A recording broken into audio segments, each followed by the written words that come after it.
Chapter 1. The Recognition. The diner smelled like burnt coffee and broken dreams at 2 a.m. I'd been on my feet for 9 hours straight, my lower back screaming in protest as I wiped down table 7 for the 3rd time that shift. The vinyl booth was still sticky from where some trucker had spilled syrup earlier, and no amount of scrubbing seemed to make it clean. But I needed this job. Needed the cash that came every Friday in a wrinkled envelope from Lou, the owner who never quite met my eyes when he handed it over. This wasn't where I thought I'd end up at 26. Then again, life had a way of laughing at our plans. The bell above the door chimed, and I didn't look up. Late-night customers were all the same. Tired, hungry, wanting their eggs and hash browns without conversation. I grabbed a laminated menu and turned toward the entrance, my rehearsed smile already in place. Then I saw him. The menu slipped from my fingers and clattered against the linoleum floor. He stood in the doorway like he owned it, like he owned everything his eyes touched. Tall, broader than I remembered, wearing a suit that probably cost more than 6 months of my rent. His dark hair was perfectly styled, his jaw sharp enough to cut glass, and those eyes...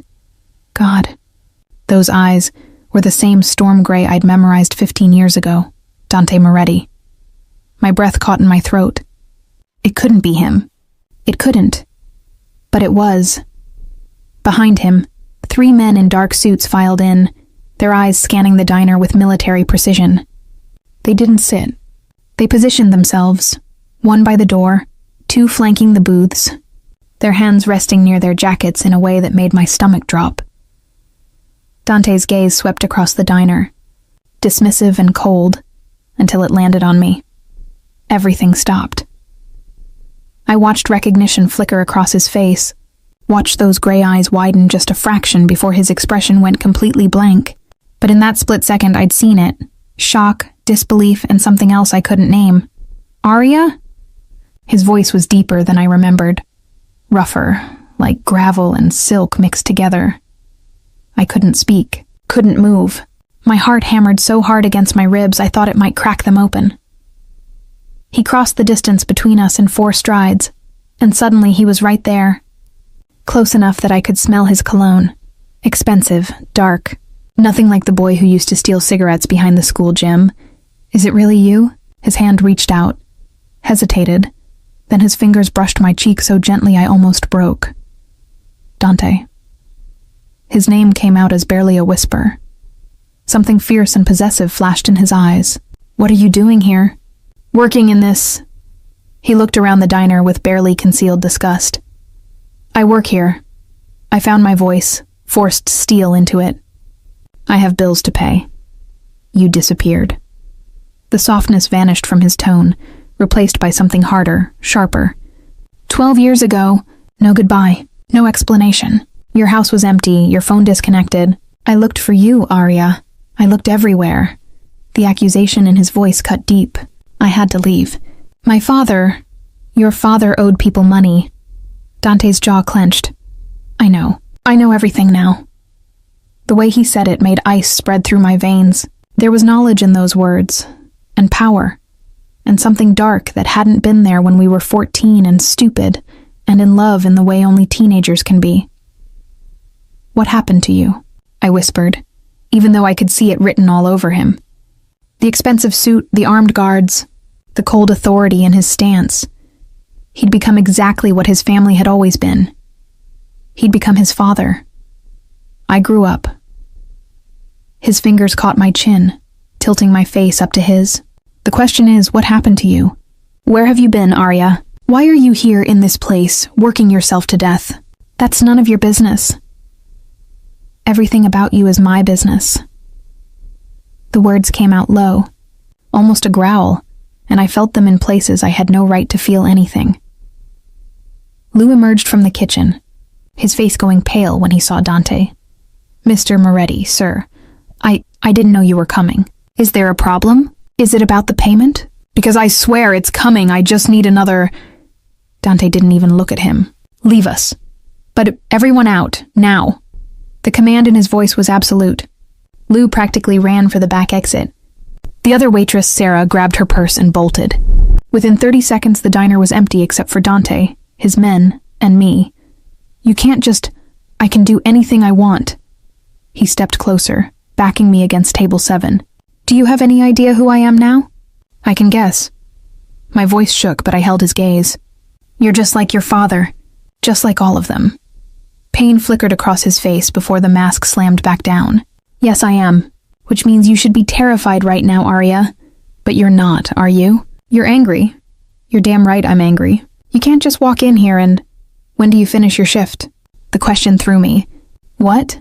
Your shift. When does it end? 4 a.m., but that's none of... You're done now. He pulled out his phone, pressed one button.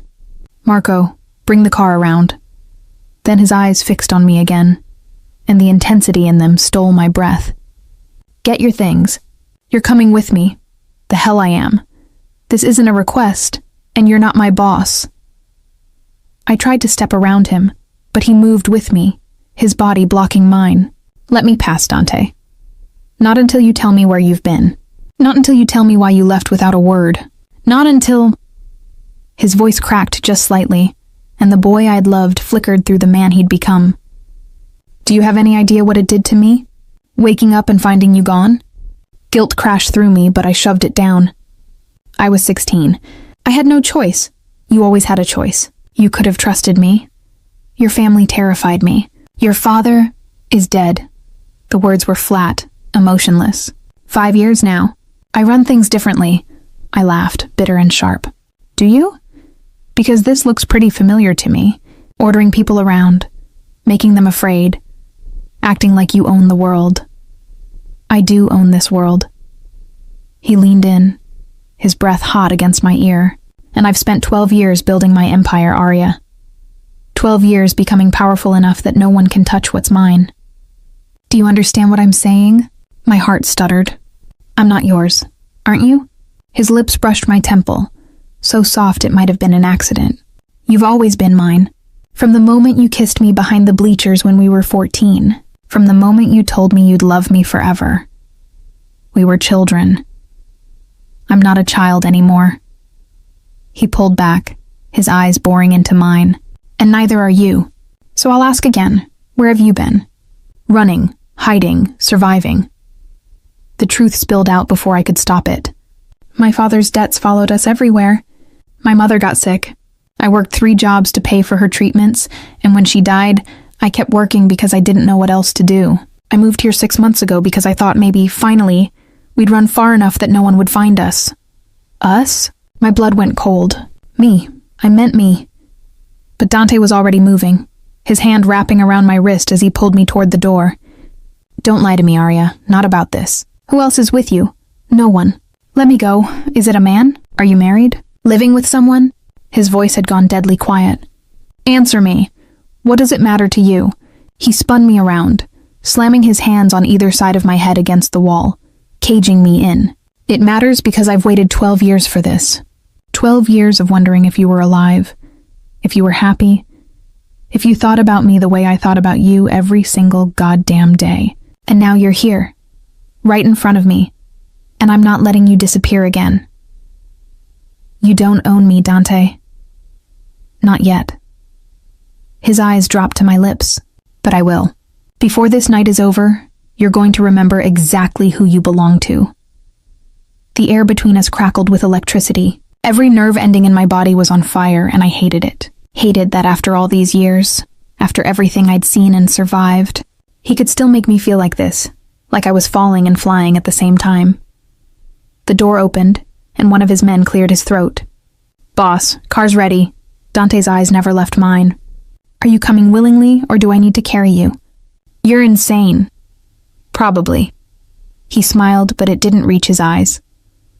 But you're still coming with me, because whether you want to admit it or not, you're in danger here. This diner, this job, this life, it's all wrong for you. You deserve better. And you're going to give it to me? I laughed, but it came out shaky. The Mafia boss is going to save me? The man who never stopped loving you is going to protect you. His thumb traced my lower lip, and I shivered. Even if you hate me for it. Before I could respond, he scooped me up, throwing me over his shoulder like I weighed nothing. Put me down. I beat against his back, but he was already striding toward the door, his men falling into formation around us. No. His hand gripped my thigh, possessive and firm. Not until you're safe. Not until you tell me everything. Not until... Gunshots shattered the windows. Glass exploded inward as Dante dropped to the ground, covering my body with his. More shots rang out, bullets tearing through the booth where we'd been standing seconds before. "Stay down," he roared, pulling a gun from inside his jacket with practiced ease. His men returned fire, the sound deafening in the small space. I couldn't breathe, couldn't think, couldn't do anything but press myself against the cold linoleum as chaos erupted around us. This was his world. Violence and danger and death, and somehow, impossibly, I was right in the middle of it. Dante's body was a shield above mine, his heart pounding against my back as he fired 3 precise shots through the shattered window. Someone screamed outside. An engine revved. Then silence. He didn't move for a long moment, his weight pressing me into the floor, his breath harsh in my ear. "Are you hurt?" "No." The word came out as a gasp. "Good." He stood, pulling me up with him, his eyes scanning me for injuries even as his men secured the perimeter. "Because we're leaving, now." What just happened? His jaw clenched. Someone knew I'd be here. Someone knew I'd be distracted. His eyes locked on mine, and the fury in them made me take a step back. "How many people knew you worked here, Arya? Who did you tell? No one." "I didn't." "Then they've been watching you." He pulled me toward the back exit, his grip on my hand unbreakable. "Which means they know. They know you matter to me. Which means you're not safe anywhere except with me. Dante, I can't... You don't have a choice anymore." We burst through the back door into the alley where a black SUV waited, engine running. He pushed me into the back seat and climbed in after me, slamming the door as the vehicle peeled away from the curb. "Neither of us do. Because the moment I walked into that diner, the moment I saw you again, everything changed. I stared at him, my heart racing, my world tilting on its axis. Welcome back to my life, Arya Russo." He reached out, tucking a strand of hair behind my ear with surprising gentleness. "This time I'm never letting you go." Chapter 2. Fall into Danger. The SUV tore through empty streets, taking turns so sharp I had to brace myself against the leather seat. Dante sat beside me, his jaw clenched, his fingers flying across his phone screen as he barked orders in Italian. His men responded in clipped voices from the front seats, and I caught words I hadn't heard in years. Tradimento. Sangue. Guerra. Betrayal. Blood. War. I pressed myself against the door, trying to make sense of what had just happened. 10 minutes ago, I'd been wiping down tables. Now I was in a speeding car with the boy I'd once loved, who'd somehow transformed into something dark and dangerous and utterly terrifying. "Where are you taking me?" My voice sounded small, and I hated it. Dante's eyes flicked to me, softening slightly. He ended his call and slid the phone into his pocket. "Somewhere safe. That's not an answer. It's the only answer you're getting right now." He leaned forward, speaking to the driver in rapid Italian. The man nodded, and we turned onto a highway, heading out of the city. I need to go back. Panic clawed at my chest. My apartment, my things, already being handled. Marco's sending a team to collect your belongings. You can't just... I can, and I am. He turned to face me fully, and the intensity in his gaze pinned me to the seat. "Someone just tried to kill you, Arya. Do you understand that?" "Those bullets weren't meant for me, they were meant for you. To send a message, to hurt me where it matters most. How could anyone possibly know I matter to you? I haven't seen you in 12 years. Because I've had people looking for you all this time." His admission hung in the air between us. Every city, every lead, every possible connection. I never stopped searching, and 3 months ago, one of my men picked up a trail. A woman matching your description, working at a diner in the bad part of town, using a fake name on her tax forms. Ice flooded my veins. "You've been watching me for 3 months?" "Confirming it was you. Making sure you were safe." His hand moved like he wanted to touch me, then stopped. "I was coming to see you tonight. To talk. To understand why you left. But someone beat me to it. Who? His expression went dark. The Calvetti family. They've been trying to move in on my territory for 6 months. This is their way of declaring war, hitting me where I'm vulnerable. I'm not your vulnerability. Yes, you are. He said it so simply, so matter-of-factly, like it was an undeniable truth. You always have been. Everyone in our world knows what you meant to me back then. Finding you again after all this time, they're not stupid, Arya. They know what that means. It doesn't mean anything. We were kids. That was a lifetime ago. Was it? He shifted closer, and suddenly there was no space between us, just heat and tension and the ghost of what we'd been. Because the moment I saw you tonight, it felt like yesterday, like I'd just found the only thing I've ever wanted and lost. My breath hitched. Don't what? Tell you the truth? His knuckles brushed my cheek and I shivered. I've spent 12 years becoming the kind of man who could protect you. Who could give you everything? Who could make sure nothing and no one could ever take you from me again? And now that I've found you, I don't need protecting. I've been taking care of myself just fine. He laughed, but there was no humor in it. Working yourself to death in a diner, living in a one-room apartment in a neighborhood where gunshots are background noise, that's not fine, Arya. That's survival. And you deserve so much more than just surviving. What I deserve is my freedom, my choices. Even if those choices get you killed. His voice dropped to a dangerous whisper. Because that's what's going to happen if you go back to your old life now. The Calvettos know about you. They'll use you to get to me. And they won't hesitate to hurt you in ways that will make you beg for death. The certainty in his voice sent fear skittering down my spine. You're trying to scare me. I'm telling you the reality of my world. Our world now. Like it or not, you're part of this the moment I walked into that diner. He cupped my face, forcing me to meet his eyes. But I swear to you, Arya, I will burn this entire city to the ground before I let anyone touch you. Do you understand me? I should have been terrified. I should have been fighting to get away from him. From this car. From whatever nightmare I'd just stepped into. But God help me. Part of me believed him. Part of me wanted to believe him. Why? The question escaped before I could stop it. Why do you still care? After all this time? After I left without a word? Why does it still matter? Something raw and honest crossed his face. Because you were the only good thing in my life. The only pure thing. When I was with you, I wasn't the son of a monster. I wasn't destined to become what my father was. I was just Dante, a stupid kid who thought he could escape. But you didn't escape. No. The word was heavy with regret. I became exactly what I was supposed to become. What I had to become to survive. But I never forgot you, Arya. Never stopped hoping that maybe, somewhere, you were living the life I couldn't give you. The life you deserved. Tears burned behind my eyes. I thought about you too. Every day. Wondered if you were okay. If you were happy, if you... I stopped, unable to finish. If I what? If you remembered me. His thumb traced my lower lip, and the gentleness of it broke something inside me. I never forgot. Not your smile, not your laugh, not the way you used to look at me like I was worth saving. You were my first love, Arya. You don't forget your first love. The SUV turned onto a private road, and I watched as massive iron gates swung open ahead of us.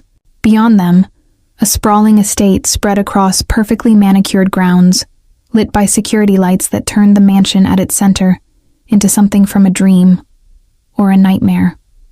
Where are we? My home. The SUV rolled to a stop in front of marble steps that led to towering double doors. Where you'll stay until this is sorted out. And how long will that take? He met my eyes and I saw the truth in them before he spoke. As long as it takes for me to eliminate the threat. Days, maybe weeks, possibly longer. I can't stay here for weeks. I have a job, responsibilities. You quit that job the moment someone shot at you through the window. He opened the car door and stepped out, then offered me his hand. Come on, I'll show you to your room. I stared at his outstretched hand, at the choice he was giving me even though we both knew it wasn't really a choice at all.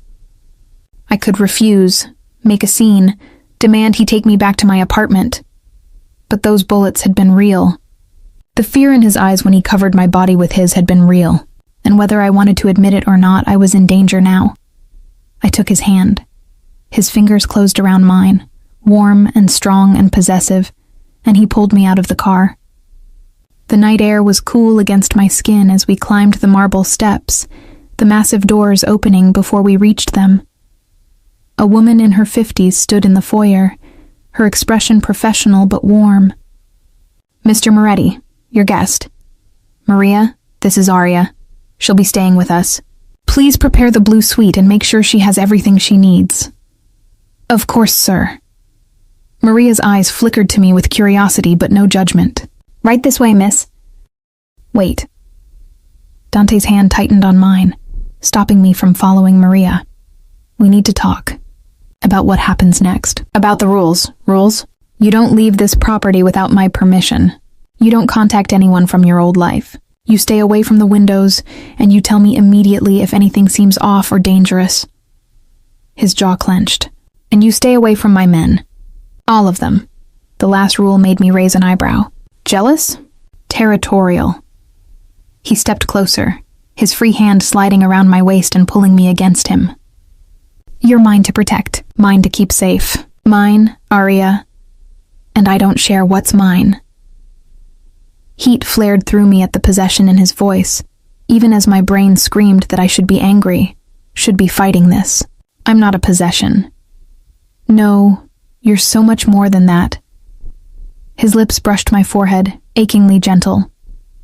"You're the only weakness I've ever had, the only thing in this world that could bring me to my knees. So yes, I'm territorial, because losing you once nearly destroyed me. I won't survive it a second time." Before I could respond, he released me and stepped back, his expression shuddering into something professional and cold. "Maria will take care of you. Get some rest. We'll talk more in the morning." He turned and walked away, disappearing down a hallway lined with oil paintings and marble sculptures, leaving me standing in the foyer with my heart racing and my world completely upside down. "This way, miss," Maria said gently. "I'm sure you've had quite a night." I followed her up a sweeping staircase, my mind reeling. Everything about this was wrong. The opulence, the danger, the way my body still responded to Dante's touch despite everything. But as Maria opened the door to a bedroom that was bigger than my entire apartment, with floor-to-ceiling windows overlooking gardens lit by moonlight, I couldn't deny one terrible truth. I didn't want to leave. God help me. Part of me wanted to stay. Chapter 3. First connection. I didn't sleep.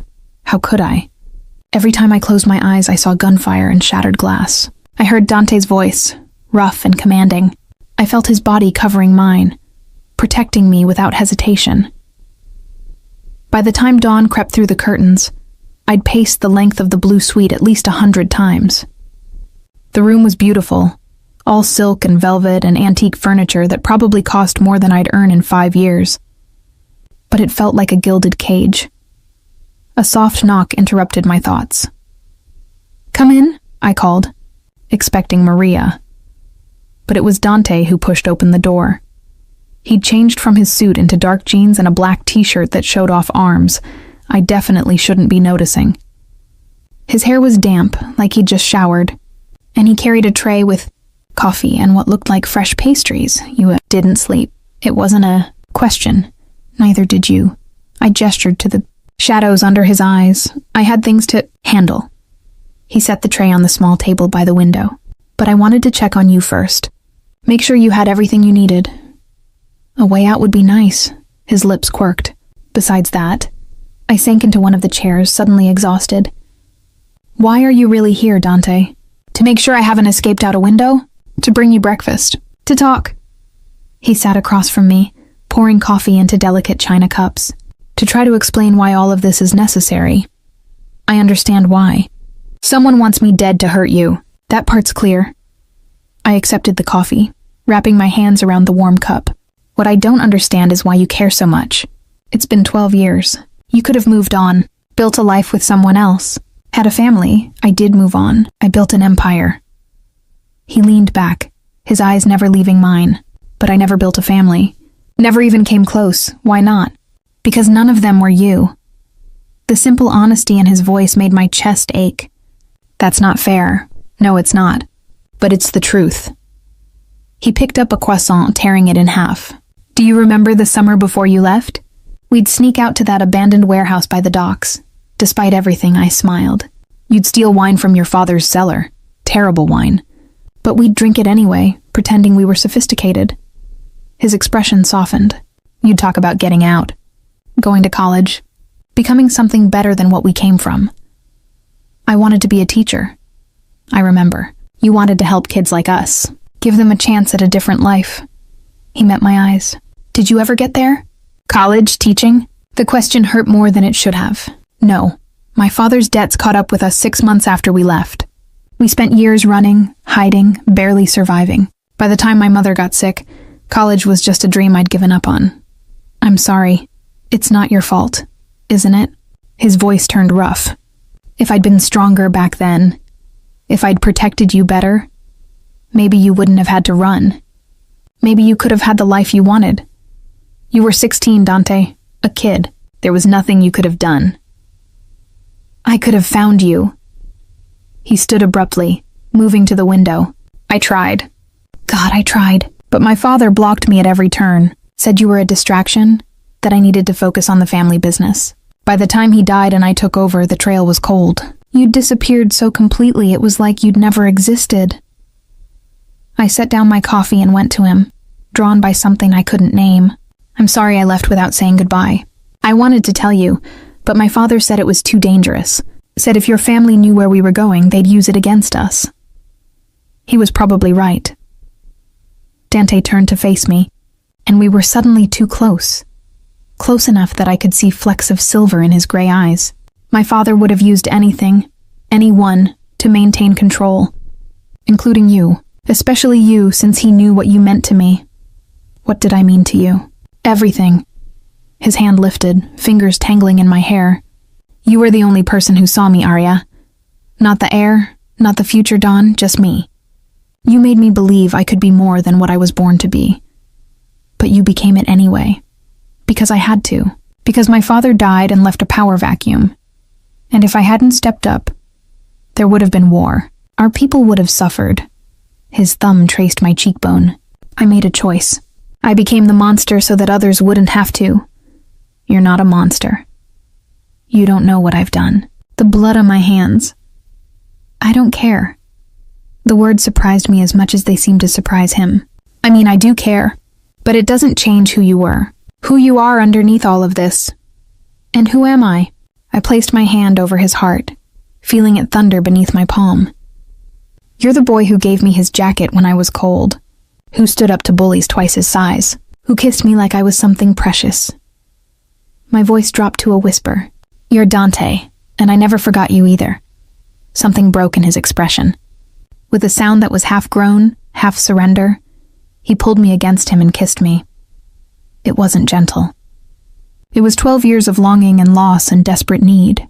His mouth moved over mine with bruising intensity, and I kissed him back just as fiercely, my fingers digging into his shoulders as everything else fell away.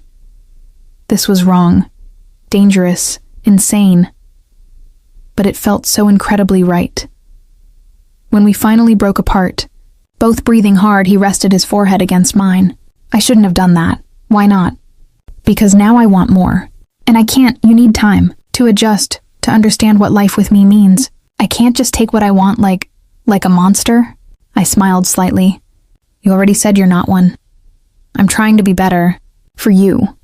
His hands framed my face. I won't trap you here forever, Arya. Once the threat is eliminated, once you're safe, if you want to leave, I'll let you go. I swear it. The promise should have comforted me. Instead, it made something twist painfully in my chest. And if I don't want to leave? His eyes darkened with heat. Then I'll give you everything. Everything I am, everything I have. You'll want for nothing. Except freedom. You'd have freedom. Just protected freedom. He managed a rueful smile. I know how that sounds. But this world, my world, it's dangerous, Arya.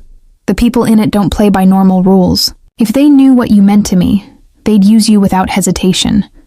Like the Calvettos. Exactly like them. His expression hardened, which is why I need to end this quickly. Before they try again, a chill ran through me. End it how? However I have to. He stepped back, and just like that, the vulnerable boy disappeared behind the ruthless man. I have a meeting in an hour. Maria will stay with you. Make sure you have everything you need. Don't go outside. Don't open doors for anyone except Maria or me. You're leaving? I have to. There are things that need handling. He moved toward the door, then paused. Arya, that kiss was a mistake? I finished, even though the words tasted like lies. Was inevitable. His eyes burned into mine, just like everything else between us. We've been moving toward this since the moment I walked into that diner, maybe since the moment we met 15 years ago. And nothing, not time, not distance, not the danger, is going to stop it. He left before I could respond, the door closing softly behind him. I sank back into the chair, my lips still tingling, my heart still racing. Everything he'd said was true. We were inevitable. We'd always been inevitable. The question was whether inevitable meant salvation or destruction, and whether in the end it would matter which. Chapter 4. Rising Stakes. 3 days. I'd been in Dante's mansion for 3 days, and I was slowly losing my mind. Not because of the luxury, though waking up in silk sheets and eating meals prepared by a private chef still felt surreal. Not because of Maria, who'd proven to be both kind and surprisingly good company. No, I was losing my mind because Dante had disappeared. After that kiss, after his promise that we were inevitable, he'd vanished into whatever dark business kept him away for hours at a time. I'd see him occasionally, a glimpse of him crossing the grounds with his men, his phone pressed to his ear. Once I'd looked out my window at 2 a.m. to find him standing in the garden, smoking a cigarette with such weary intensity that I'd almost gone down to him. But I hadn't, because I didn't know what I'd say, what I'd do, whether I'd slap him for leaving me in this beautiful prison, or kiss him again just to feel something real. On the 4th morning, everything changed.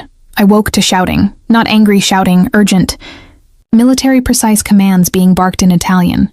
I threw on the robe Maria had left for me and rushed to the window just in time to see a convoy of black SUVs pouring through the gates.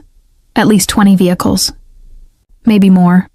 My door burst open and Maria rushed in, her usually calm face tight with worry. "Miss Arya, you need to come with me now." "What's happening?" "The Calvettos made their move. Mr. Moretti is gathering everyone for protection." She grabbed my arm, pulling me toward the hallway. "Quickly, please." We hurried through corridors I'd never seen before, going deeper into the mansion. Maria used her key to open a heavy door that led to a staircase going down into darkness. "A panic room?" I asked as we descended. "Something like that. The house has several safe rooms. This one's the most secure." We reached the bottom, and Maria pressed her palm against a scanner. A thick steel door slid open, revealing a space that looked like something from a spy movie, monitors showing every angle of the property, weapons mounted on walls, supplies stacked in corners, and Dante, standing in the center of it all, surrounded by his men. He looked up as we entered, and relief flooded his face. "Thank God." He strode to me, his hands gripping my shoulders. "Are you hurt?" "No, I'm fine." "What's going on?" "The Calvettos hit 3 of my warehouses last night, killed 6 of my men, left a message saying they're coming for what I value most." His jaw clenched. "They're declaring all-out war." Fear spiked through me. Because of me. Because they're ambitious and stupid. He turned to his men, barking orders. "I want triple security on all entrances. No one gets through those gates without my explicit permission. Marco, coordinate with our allies. Make sure they know we're going to respond hard and fast." The men dispersed, leaving us alone except for Maria, who discreetly moved to the far corner of the room. "You should let me go," I said quietly. "Give them what they want. Maybe they'll back off." Dante's eyes flashed dangerously. "Never. People are dying, Dante. Your people. Because of me." "No. Because the Calvettos chose war. They chose to threaten what's mine, and they're going to learn exactly what that decision costs." He cupped my face, forcing me to meet his gaze. "You think I'd trade you for peace? You think there's anything in this world I value more than keeping you safe? Your men know exactly what they signed up for. This life, this world, it was never safe. But they're loyal because I protect what's mine, because I never sacrifice my own. And you, Arya, you're more mine than anything else in this world." The possessiveness in his voice should have scared me. Instead, it sent heat pooling low in my belly.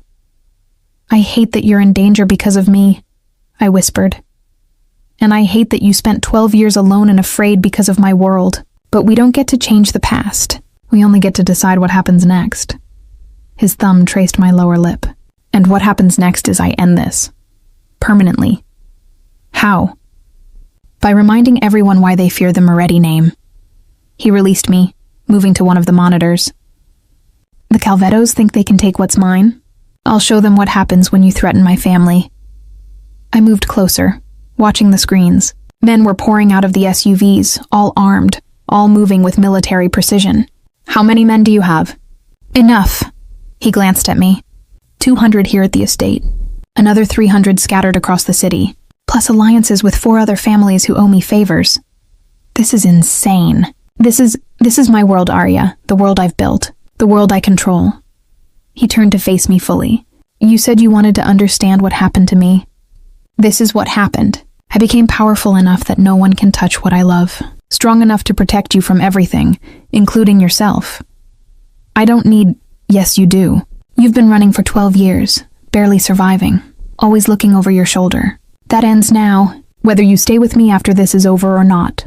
I'm going to make sure you're protected, that you have money, security, a life where you don't have to work yourself to death just to eat." "Why?" The question burst out of me. "Why do you care so much? I'm not that 16-year-old girl anymore. You don't really know me now. I could be completely different, harder, broken." He crossed the space between us in 2 strides. "You think I don't see the broken parts? I've been watching you for 3 months, Arya. I've seen you work double shifts, seen you give your last dollar to the homeless man outside your building, seen you cry when you thought no one was looking. I know you're different now. So am I, but the core of who we are, that hasn't changed. How can you be sure? Because you kissed me back 4 days ago. Because you haven't tried to escape, even though you easily could have. Because right now you're worried about my men dying, not about yourself." His hand slid into my hair. "You're still the girl who sees the good in people, who believes in second chances, who thinks she can save everyone. And you're still the boy who thinks he has to save me. Maybe we can save each other." He kissed me then, soft and sweet and devastating. When he pulled back, his eyes were molten silver. "Stay with me, Arya.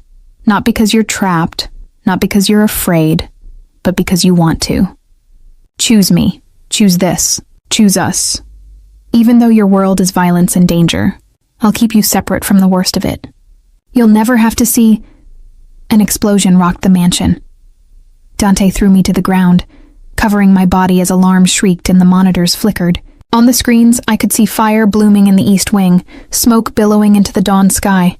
"Report!" Dante shouted into his radio, static. Then Marco's voice, tight with urgency. "Breach in Sector 3. They came through the back gardens with RPGs. We're engaging now." Gunfire erupted on the monitors, and I watched in horror as Dante's men exchanged fire with attackers in black tactical gear. This wasn't a skirmish. This was a full assault. "How many?" Dante demanded. "At least 50. Maybe more. They're pushing hard toward the main house." Dante cursed viciously, pulling me to my feet. "Maria, take her to the vault. Don't open it for anyone but me." "No." I grabbed his arm. "I'm not leaving you." "You don't have a choice." "The hell I don't. If I'm the reason they're here, you should stay alive." He gripped my shoulders, his eyes fierce. "That's all that matters. You staying alive. Everything else, the men, the house, even me, none of it matters if you're dead. Do you understand?" Tears burned my eyes. "I don't want you to die for me. Then I won't die." He kissed me hard and fast. "I'll end this, and then I'll come get you. Wait for me, Arya. No matter how long it takes, wait for me." Before I could respond, he pushed me toward Maria and strode out of the room, grabbing weapons as he went. I watched him disappear up the stairs, my heart in my throat. "Come, miss," Maria urged gently. "He can't fight if he's worried about you." She was right. I knew she was right. But every instinct screamed at me to follow him, to make sure he was safe. Instead, I let Maria lead me deeper into the mansion's hidden levels, into a vault with walls 3 feet thick, where we locked ourselves in and waited. Waited as the sounds of war raged above us. Waited as the man I'd never stopped loving fought for his life. And mine. Chapter 5. Power and I. Intimacy. Time stopped having meaning in the vault. It could have been hours or minutes since Maria had sealed us inside. All I knew was the muffled sounds of gunfire, the occasional explosion that made the walls shudder, and the terrible silence of not knowing if Dante was alive or dead. Maria tried to distract me with tea, with stories of her family, with anything except the truth. But we both knew what was happening up there. We both knew that men were dying. When the steel door finally slid open, I nearly collapsed with relief. But it wasn't Dante. Marco stood in the doorway, his face grim, blood spattered across his tactical vest. "It's over. We need to move you. Where's Dante?" I rushed toward him. "Is he hurt? He's alive. But the house isn't secure anymore. We're relocating everyone to the western compound." Marco's eyes held something I couldn't read. Respect, maybe, or fear. "The boss wants you moved first. Protected above everything else. I want to see him. Not until you're safe." "Boss's orders." He gestured toward the corridor. "There's a car waiting." I looked at Maria, who nodded encouragingly. We had no choice. The walk through the mansion was like moving through a war zone. Bullet holes peppered the walls, paintings hung askew, and there were scorch marks from the explosions. 2 of Dante's men lay covered with sheets in the hallway, and I had to look away. This was real, not some movie or story. Real men had died tonight, because of me. The western compound turned out to be a fortified estate 30 minutes away, all concrete and steel and security that made the mansion look almost welcoming by comparison. Marco hurried me inside, through corridors lined with armed guards, until we reached a penthouse suite on the top floor. "He'll come as soon as he can," Marco said. "Until then, you're safe here. Nothing gets through these walls." He left before I could ask more questions, leaving me alone in yet another gilded cage. I paced, showered, changed into the clothes someone had already laid out for me. Designer labels I'd never be able to afford, all in my exact size. Evidence that Dante had planned for this, prepared for every contingency. Prepared to keep me safe, no matter the cost. It was nearly dark when I heard the door open. Dante stood in the doorway and my breath caught. He looked like he'd walked through hell, blood on his clothes, a cut above his eyebrow, bruises already forming on his jaw. But he was alive. "Aria." My name came out rough, desperate. I ran to him, and he caught me, his arms crushing me against his chest. He smelled like smoke and sweat and copper, but I didn't care. He was warm and solid and alive. "I'm okay," he murmured into my hair. "I'm okay. You're bleeding, not my blood. Most of it, anyway." He pulled back, his eyes roaming over me like he needed to confirm I was real. "Are you hurt? Did anyone touch you?" "No, I'm fine. Maria kept me safe." I cupped his face, careful of the bruises. "What happened?" "We drove them back. Killed 17 of theirs. Captured 8 more. The rest retreated." His jaw clenched. "But I lost 5 men. Good men. Men with families." The pain in his voice broke my heart. "I'm so sorry." "This is what war looks like, Aria. This is the price of power in my world." He moved away from me, pouring himself a drink from the bar with shaking hands. "This is what loving me costs." "Don't."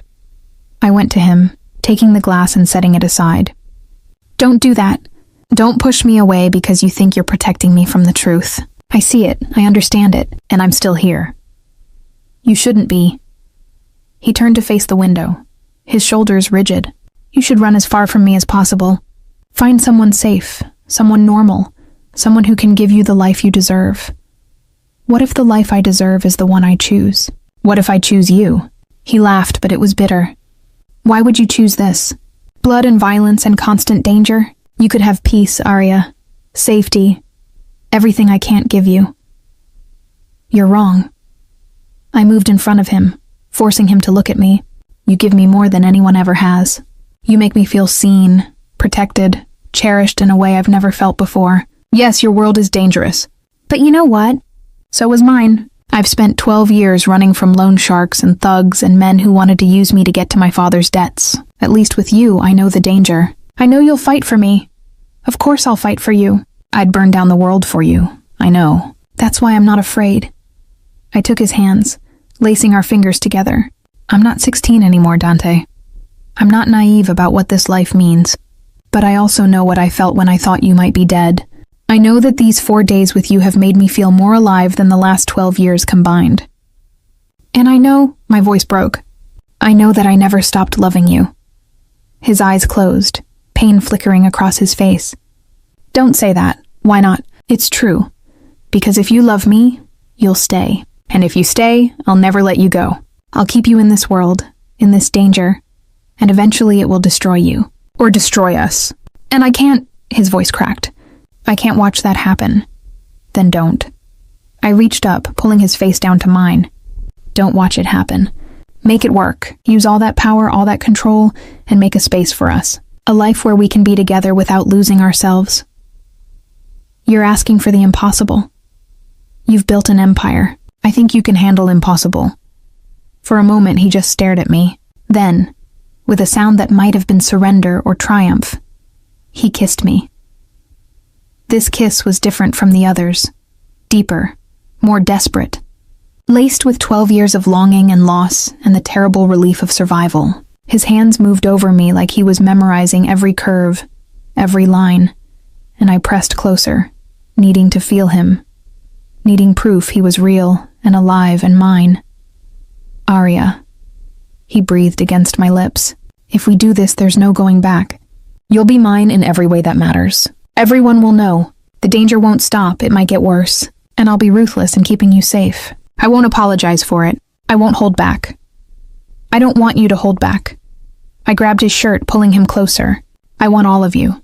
The good and the bad and everything in between. I want the boy who gave me his jacket and the man who built an empire. I want Dante Moretti, in whatever form he comes in.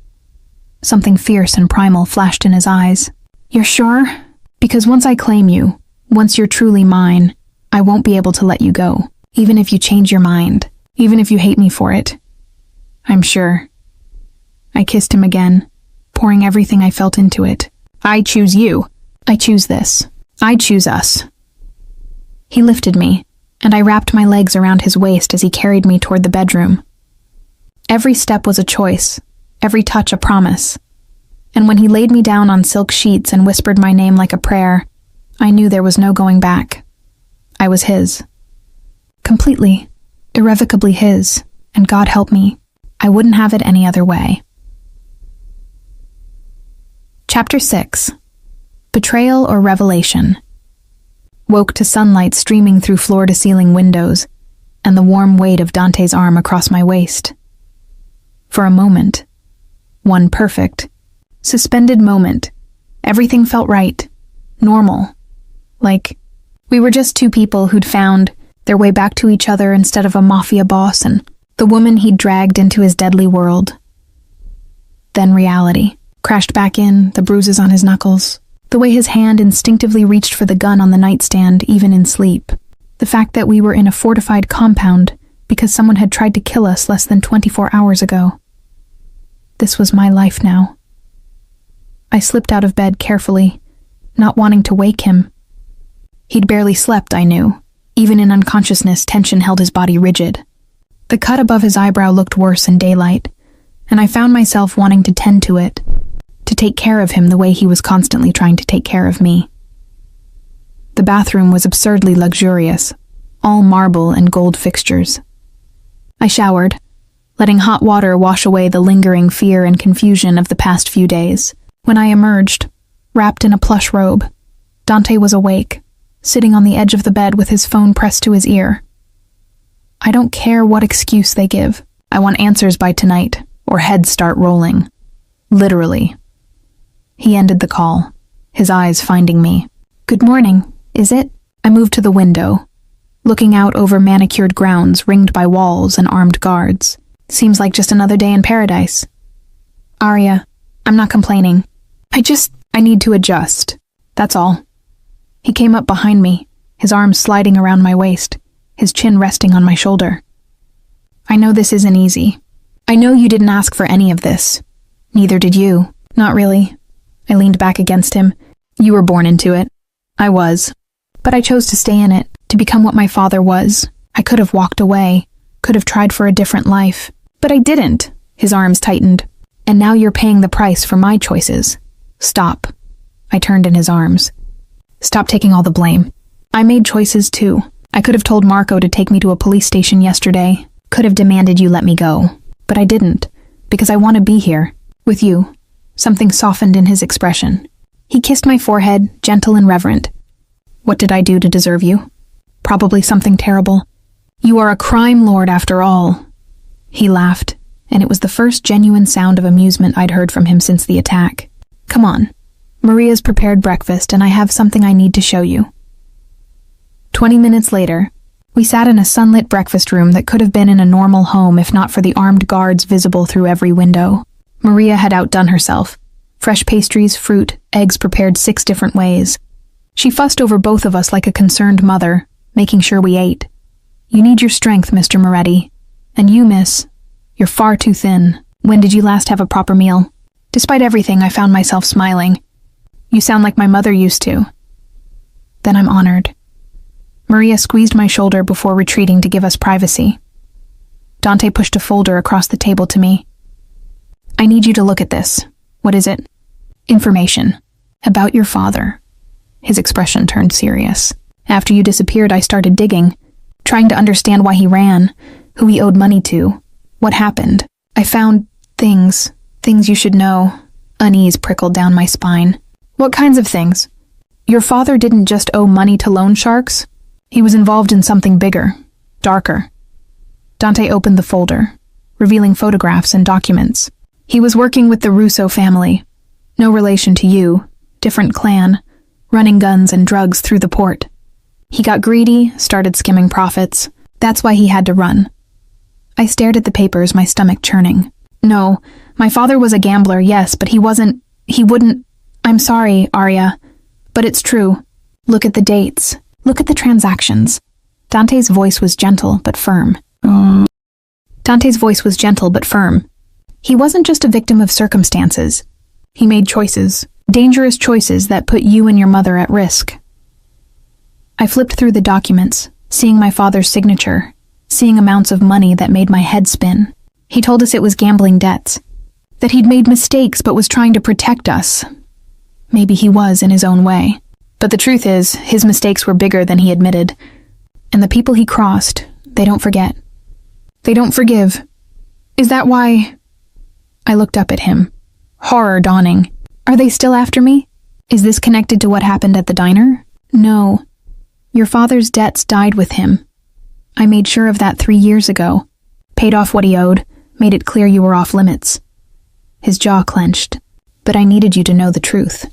To understand that the danger you've been running from all these years, it wasn't your burden to carry. It was his. Anger flared hot and sharp. Why are you telling me this now?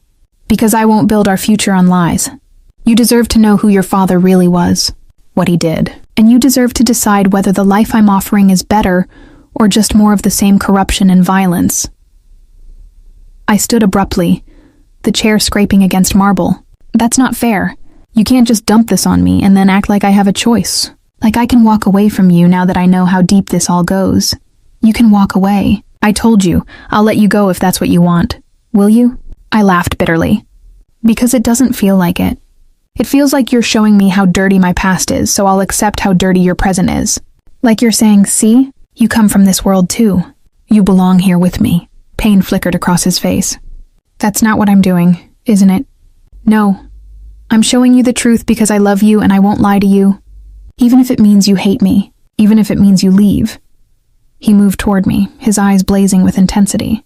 Your father made terrible choices, but you're not him, Arya. You're not defined by his mistakes any more than I'm defined by my father's. We both have a chance to be something different, something better. In a world of violence and crime, in a world where we protect each other, where we make our own rules. He cupped my face. I know what I am. I know what I do. But with you, I want to be better. I want to build something that isn't just about power and fear. Something that actually matters. Tears blurred my vision. I don't know if I can do this. If I'm strong enough, you're the strongest person I know. You survived 12 years of running, survived loss and fear and impossible choices. If anyone can handle my world, it's you. What if I don't want to just survive anymore? What if I want to actually live? Then live with me. He pressed his forehead to mine. Build a life with me. Help me create something better than what we came from. You wanted to be a teacher, to help people. You can still do that. I have resources, money, power. We can use it for good, make a difference. In between gang wars and assassinations? Yes, even in the darkness we can be a light. His voice turned fierce. I know it sounds impossible, but I've done impossible things before. I built an empire from the ruins of my father's regime. I found you again after 12 years. I can do this too. We can do this too. I wanted to believe him. God, I wanted to believe him so badly it hurt. But the photographs on the table told a different story. A story of corruption and violence and choices that destroyed lives. I need time, I whispered, to process this, to figure out what it means. Take all the time you need. He kissed my forehead. I'm not going anywhere. And neither are you, not until it's safe. Use that time to decide what you want, who you want to be, and whether any version of that future includes me. He left me then, alone with the truth about my father and the impossible choice Dante was offering. Stay and embrace this dangerous world, or leave and always wonder what might have been. Neither option felt like freedom. Both felt like a prison of a different kind. Chapter 7. Confrontation. 2 days of tension followed. Dante's revelation about my father. I spent the time walking the compound's grounds, always with guards shadowing me, thinking about everything he'd told me. Everything I'd thought I knew about my life was a lie. My father hadn't been a victim. He'd been a participant, a criminal who'd put his family at risk for profit, just like Dante. Except Dante had never pretended to be anything else. He'd been honest about his darkness from the moment he'd pulled me into his world. I was in the library, because of course this compound had a library with first editions and leather-bound. Classics, when chaos erupted, shouting, running footsteps, the sharp crack of gunfire. I dropped the book I'd been pretending to read and rushed to the window. On the grounds below, black SUVs were pouring through the gates, but these weren't Dante's vehicles. The Calvettos had found us. My door burst open, and Marco was there, his face grim. We need to move you to the safe room now. Where's Dante? Securing the perimeter. He'll meet us. An explosion rocked the building, and we both staggered. Through the window, I saw the western wall collapse in a shower of concrete and flame. Armed men poured through the breach, and Dante's guards engaged them. Go. Marco shoved me toward the corridor. I'll cover you. We ran through hallways that had become a war zone. Bullets punched through walls, glass shattered, and I heard screaming, human screaming, that would haunt my nightmares forever. Marco pushed me around a corner, just as a burst of gunfire tore through where we'd been standing. He returned fire, his face professionally blank even as blood bloomed on his shoulder. You're hit! Keep moving! He dragged me forward, toward a steel door at the end of the hall. The safe room is... Men in black tactical gear appeared at the other end of the corridor. Marco turned, raising his weapon, but there were too many of them. He took down 2 before a bullet caught him in the chest. He crumpled and I screamed, dropping to my knees beside him. Run, he gasped, blood bubbling at his lips. Don't let them... He never finished the sentence. Rough hands grabbed me, yanking me away from Marco's body. I fought, screaming, kicking, but there were 3 of them and they were so much stronger. They zip-tied my wrists and hauled me down the corridor, away from safety, toward the breach in the wall. Dante! I screamed his name, desperate. Dante! Then we were outside, in the chaos of the battle. Bodies lay scattered across the grounds, some in Dante's colors, some in black. The air smelled like smoke and copper and death. They were dragging me toward a waiting SUV, and I knew if they got me inside, I was gone. Dead or worse. A roar split the air. Dante appeared like an avenging angel, covered in blood, his eyes absolutely feral. He moved through the Calvetti soldiers like a force of nature, his gun firing with devastating precision. Men fell before him, and the ones holding me hesitated. Fatal mistake. Dante was on them in seconds. He shot the first one in the head, slammed the second into the SUV with bone-crushing force, and simply broke the third one's neck with his bare hands. Then he was pulling me against him, checking me for injuries with shaking hands. "Are you hurt? Did they touch you? Arya, talk to me. I'm okay. I'm okay." I clung to him, feeling him shake against me. "Marco, they killed Marco. I know. I know, baby. I'm sorry." He was already moving, pulling me back toward the building. Around us, the tide of battle was turning. More of Dante's men were pouring in, overwhelming the Calvettos with sheer numbers. But it was the man who stepped out of the burning building that made Dante stop cold, Antonio Calvetti. I recognized him from photos in Dante's files, the head of the rival family, older than Dante by 20 years, with cold eyes and a cruel smile. "Moretti," he called out, his voice carrying over the gunfire. "I see you found your little whore." Dante's entire body went rigid. "You're a dead man." "Maybe, but not today." Antonio gestured, and dozens more men appeared from the smoke, all armed, all aimed at us. "Here's how this works. You give me the girl and I let you live. You get to keep your empire, your power, everything. All I want is her. No, not even to save your men. Look around, Moretti. I've got 50 guns pointed at your people right now. One word from me and they all die, including you. Is she really worth that?" I felt Dante's heart hammering against my back, felt the impossible choice weighing on him. His empire or me, his men or me, everything he'd built or me.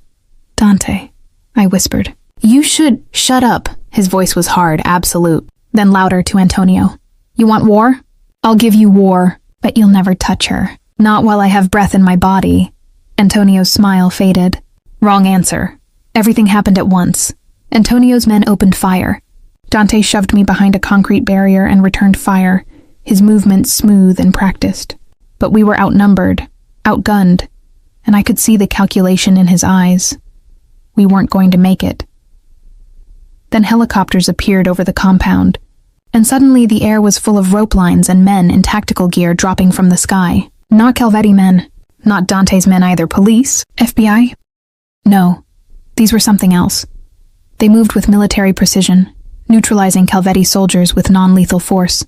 Within minutes, the entire compound was swarming with them, and Antonio was being dragged away, screaming about betrayal and consequences. A man approached Dante and me, older, distinguished, with eyes that missed nothing. "Mr. Moretti, Miss Russo. I'm Agent Morrison, FBI Organized Crime Division." He showed a badge. "We've been building a case against the Calvetti family for 3 years. Thanks to your situation, we finally had cause to move in." Dante's arm tightened around me. "I didn't call you." "No, but your attorney did. Apparently, he thought you might do something spectacularly stupid to protect Miss Russo, and he wanted insurance." Morrison's expression was almost sympathetic. "The Calvettos will be charged with racketeering, murder, assault with deadly weapons, and about 40 other crimes. They're done. And me?" Dante's voice was carefully neutral. "That depends. We'd very much like your cooperation in dismantling their network. In exchange for testimony, we might be persuaded to overlook certain aspects of your own operations."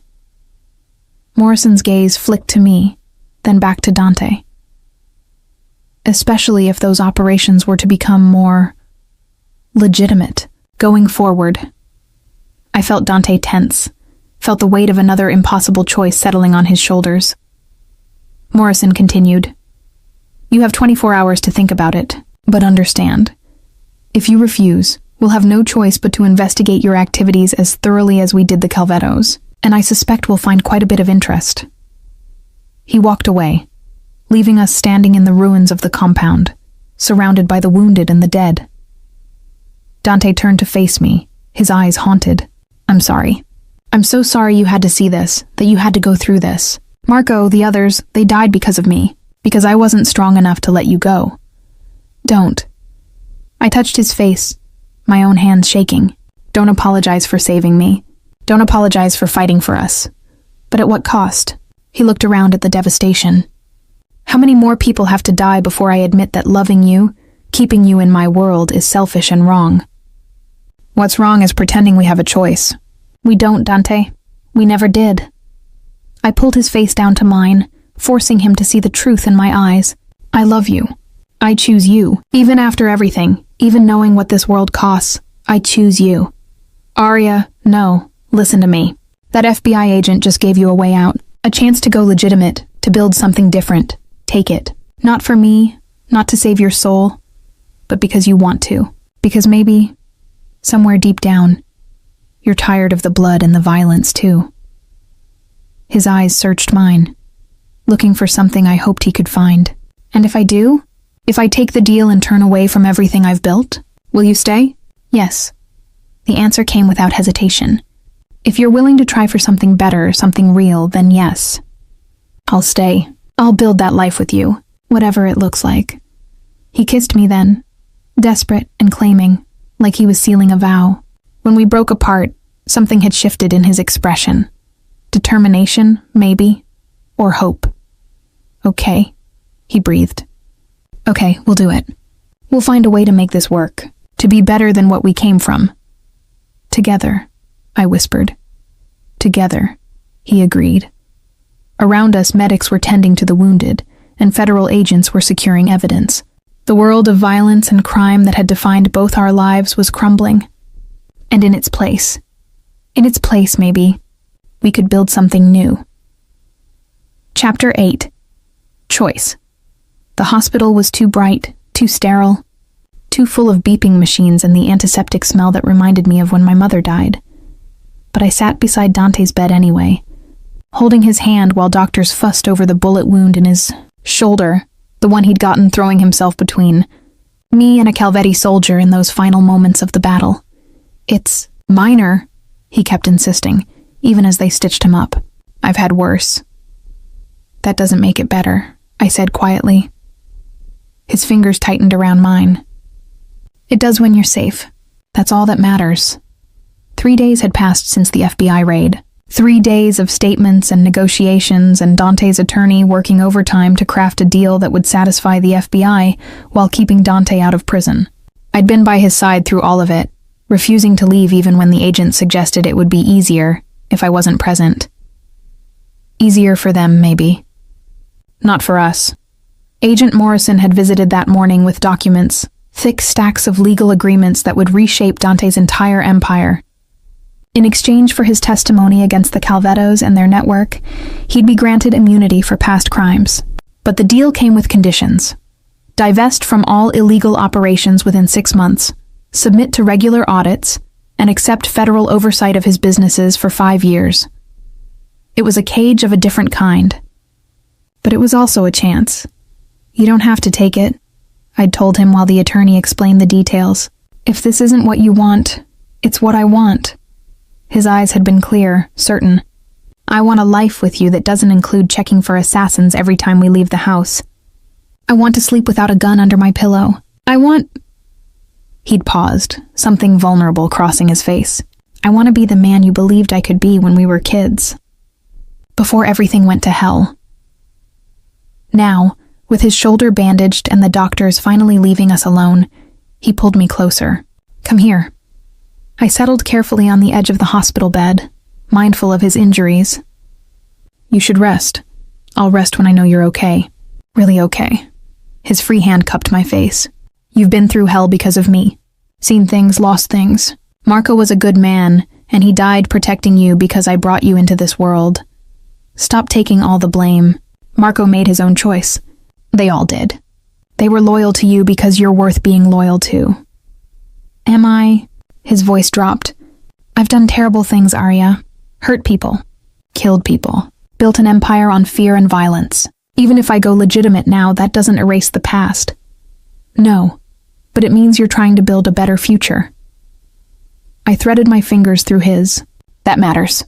Redemption isn't about erasing the past. It's about making different choices going forward. He studied me for a long moment. How are you so sure? How do you have such faith in me when I barely have faith in myself? Because I know you, the real you underneath all the armor. You're not your father, Dante. You never were. You're the boy who protected me from bullies, who shared his lunch when he saw I didn't have one, who dreamed about a different life. That person is still in there. That person fell in love with you, and never fell out of it. I smiled, even as tears pricked my eyes. Just like I never fell out of love with you. 12 years and I never stopped missing you, never stopped wondering what could have been. And now, knowing what you know about my world, about your father, about all of it. Do you still want this? Want me? Yes. The answer was immediate, absolute. I want mornings waking up next to you. I want to help you build legitimate businesses. I want to use your resources to actually help people, like I always dreamed of doing. I want messy and complicated and real. I want you, Dante, all of you. The darkness and the light. His eyes glistened. I don't deserve you. Probably not. But you're stuck with me anyway. I leaned down, kissing him softly. So here's what's going to happen. You're going to sign that FBI deal. You're going to dismantle the illegal parts of your empire and build something legitimate. And I'm going to be right there beside you, helping however I can. Just like that? Just like that. I paused.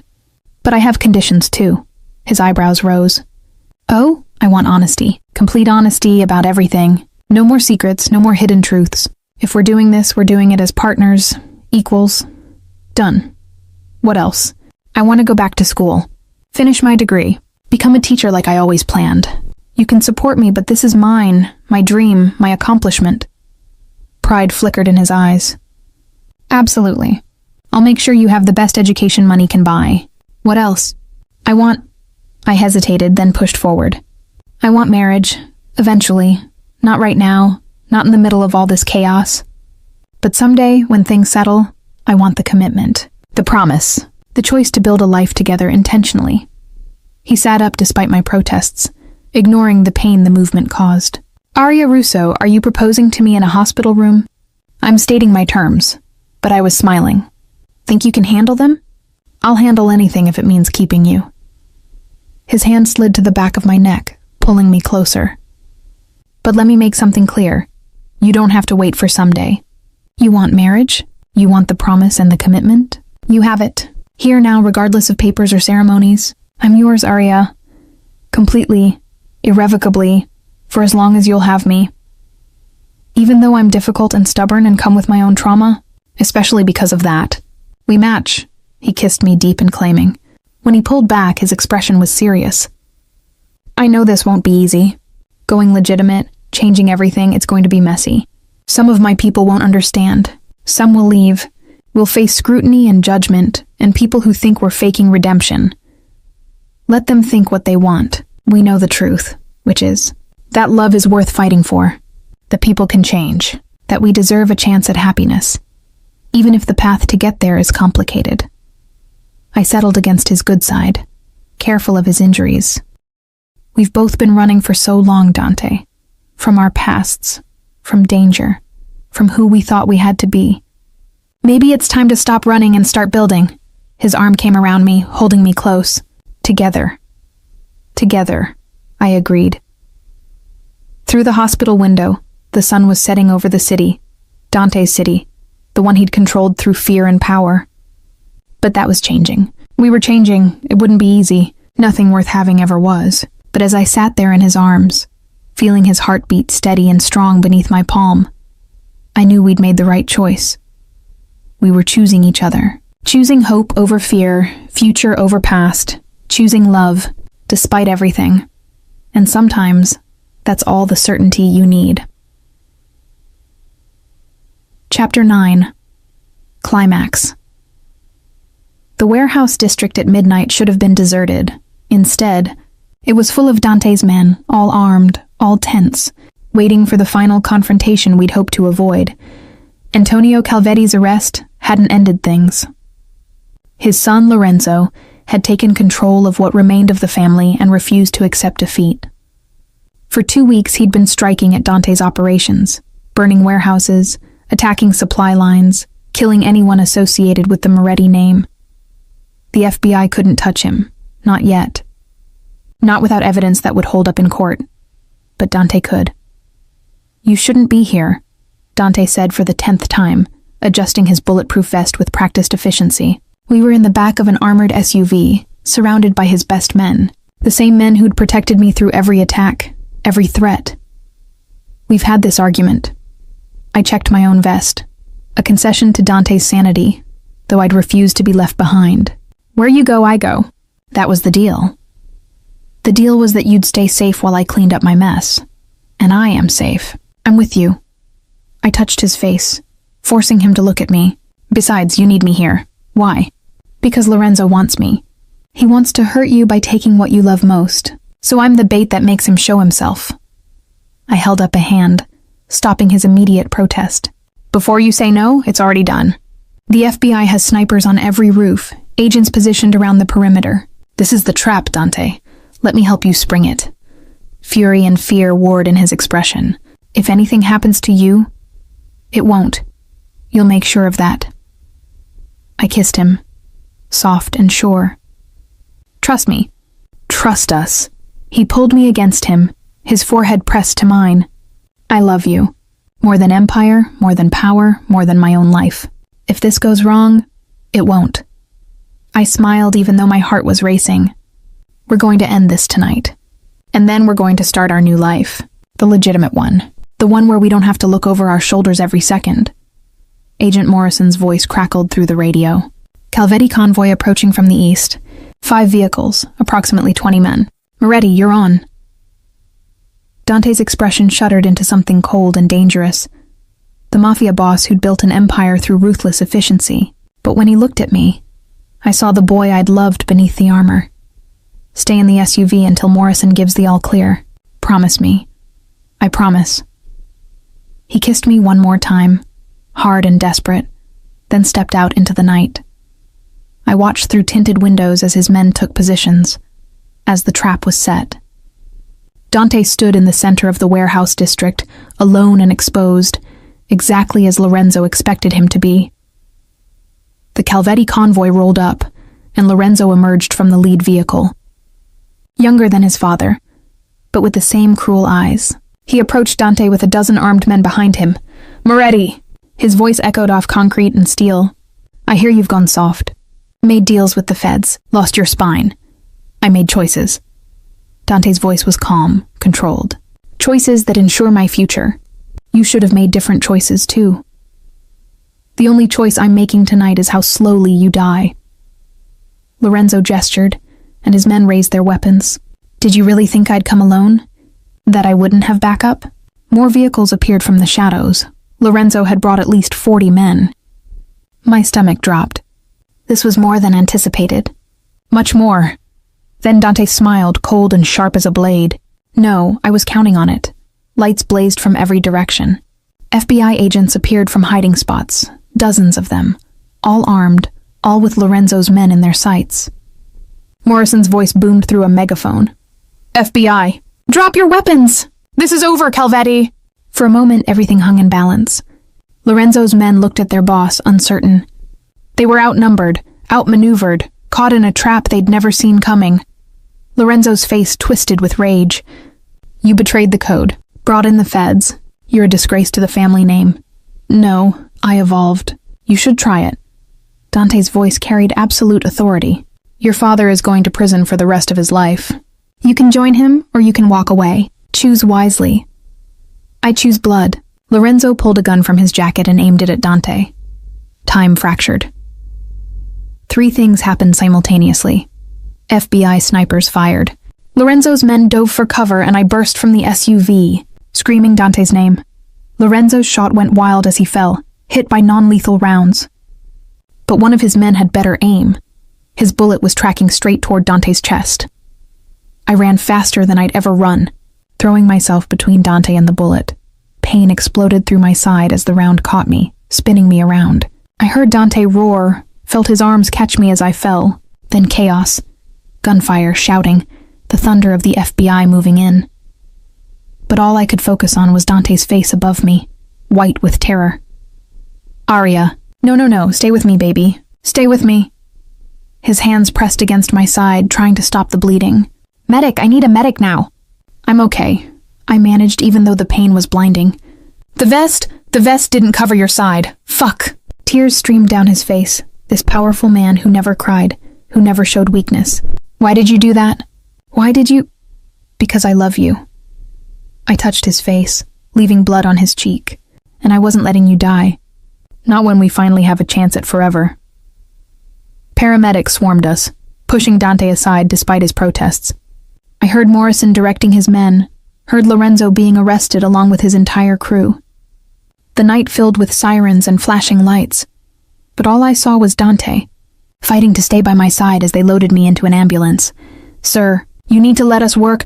I'm not leaving her." His voice brooked no argument. "Where she goes, I go. That's non-negotiable." They let him ride with me, and his hand gripped mine the entire way to the hospital. I drifted in and out of consciousness.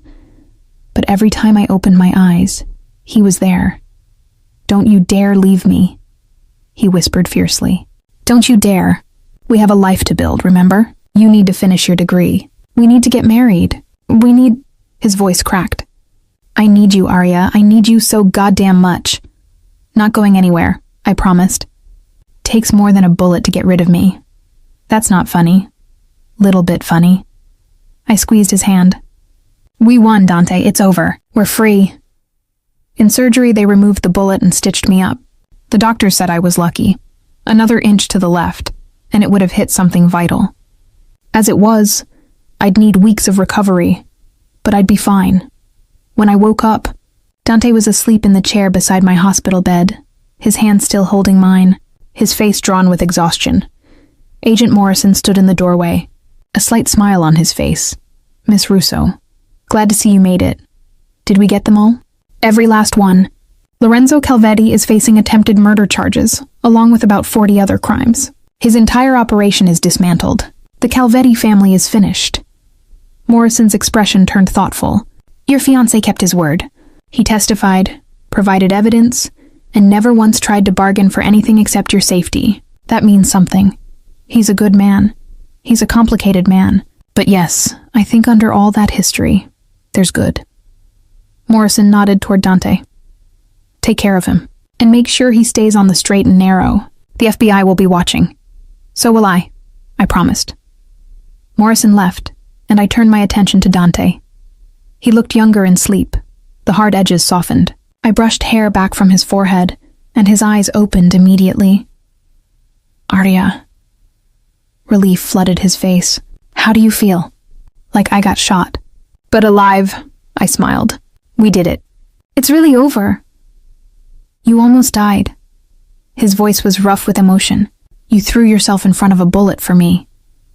"You've been throwing yourself in front of bullets for me since we met." "Fair's fair." "That's not—" He stood, pacing the small hospital room. "That's not how this works. I'm supposed to protect you. That's my job, my purpose, and I failed. You didn't fail. We're both alive. Lorenzo's arrested. We have a future." I held out my hand. "Come here." He came, sinking onto the bed beside me. I pulled his face down to mine, kissing him until some of the tension left his shoulders. "Listen to me. This is what love looks like. Not one person protecting the other while sacrificing everything. Both of us protecting each other. Both of us willing to fight for this. That's partnership, Dante. That's what we're building. I could have lost you, but you didn't. I'm right here, annoying you with my near-death experience and my stubborn insistence on equality. Despite everything," he laughed, "you're impossible. And you love me anyway. More than anything." He settled beside me carefully, his arm around my shoulders, his hand resting over my heart.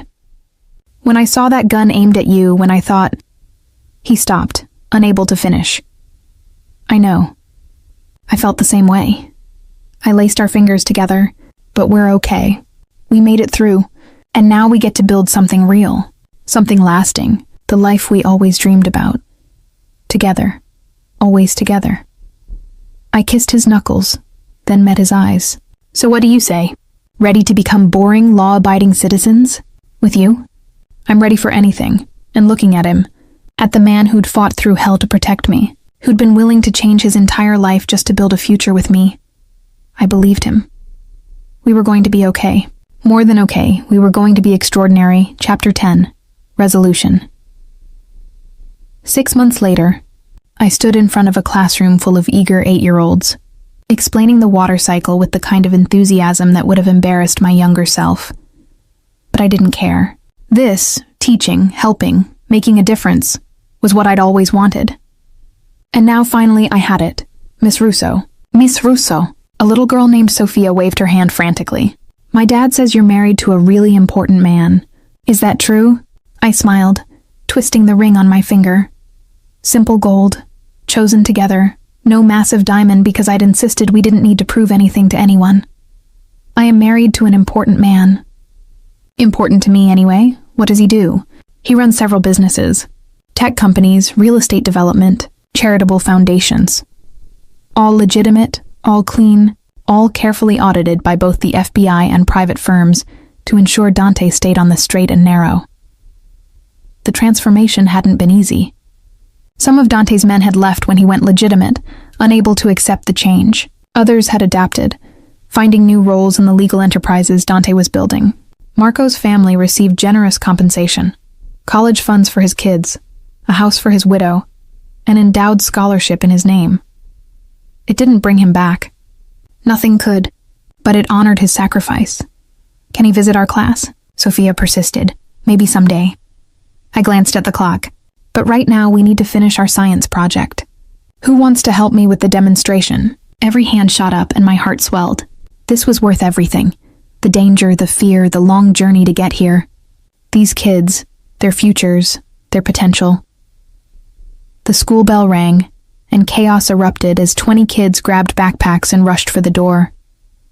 Parents waited outside, and I supervised dismissal with the other teachers, making sure everyone got to where they needed to go. When the last child was collected, I headed back inside to clean up my classroom. That's when I saw him. Dante leaned against my desk, wearing jeans and a casual shirt that made him look more like the boy I'd fallen in love with than the feared Mafia boss he'd been. His hair was slightly messy, his expression soft, and he was looking at me like I was the most beautiful thing he'd ever seen. "Hey, Mrs. Moretti," I laughed, moving into his arms. "You know I kept my name." "I know, but I like how it sounds anyway." He kissed me, sweet and lingering. "How was your day?" "Good. Exhausting. One kid tried to drink the volcano experiment, and another decided scissors were for cutting hair, not paper. But good." I leaned back to study him. "You look happy. I am happy. The tech acquisition went through. Clean, legal, profitable. No bribes, no threats, just good business." Pride colored his voice. "We're expanding into educational technology, developing apps and programs for underprivileged schools. Using your powers for good. I'm impressed. You're the one who inspired it." His hand settled on my hips. "You and your insistence that we make a difference. Speaking of which, I have something to show you." "What?" "It's a surprise. Come on." He grabbed my bag, and I followed him out to where his car waited. Not an armored SUV anymore, just a regular, expensive sedan. We still had security, but it was discreet, professional, nothing like the small army that used to follow him everywhere. We drove through the city, and I watched it transform from urban sprawl to suburbs, then to open land on the outskirts. Dante turned down a private road that led to... Is that what I think it is? I breathed. Before us stood the skeleton of a building. Not complete yet, but clearly taking shape. 3 stories, modern design, with what looked like wings spreading out from a central hub. Dante parked and led me to where an architect waited with blueprints. "Aria, meet Jonathan Chen." "Jonathan, my wife." Jonathan shook my hand enthusiastically. "Mrs. Moretti, your husband has told me so much about your vision. I think we've captured it perfectly. Would you like the tour?" "Vision? Dante, what is this?" "This," Dante said, pulling me close, "is the Marco Santos Community Center. Named after the man who gave his life protecting you. It'll have after-school programs, tutoring, art classes, sports facilities, everything kids in underserved communities need, but can't usually access. And you're going to run it." Tears blurred my vision. "What?"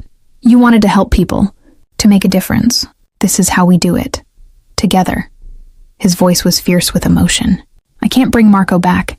Can't undo the violence or erase the past. But I can build something good from it. We can build something good from it." I threw my arms around him, crying into his shoulder. "It's perfect. He would have loved this." "I hope so." Dante held me tight. "And there's more. We're planning to build 5 more centers across the city. Educational foundations, scholarship programs, job training for at-risk youth. Everything we wish someone had given us when we were kids trying to escape this life. I pulled back to look at him. You've really done it. You've changed everything. We've done it. None of this would exist without you. His thumb brushed away my tears. You made me believe I could be more than what I was born to be. That redemption was possible. That love was worth fighting for. It is worth fighting for. I know, and I'm going to spend the rest of my life proving it to you. He cupped my face. I love you, Aria Russo Moretti. You saved me in every way a person can be saved. You saved me too. Gave me a life I never dreamed possible.